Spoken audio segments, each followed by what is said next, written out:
আপনি কি প্রচণ্ড পরিমাণে দুর্ভাগ্যে জড়িত হয়ে যাচ্ছেন, কিংবা যে কোনো কিছু কাজকর্ম করতে যাচ্ছেন অপযশ পাচ্ছেন, যশ ভাগ্য ঠিক হচ্ছে না, সবসময় বলছেন যে আমার কপালের দোষ, কপালটাই মনে হয় আমার খারাপ?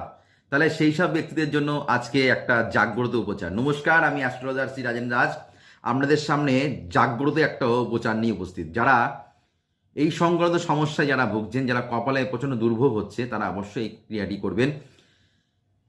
শুক্লপক্ষের শুক্লপক্ষের বৃহস্পতিবার দিন আপনাদের এটা করতে হবে। শুক্লপক্ষের বৃহস্পতিবার দিন আপনারা করবেন। কি করতে হবে?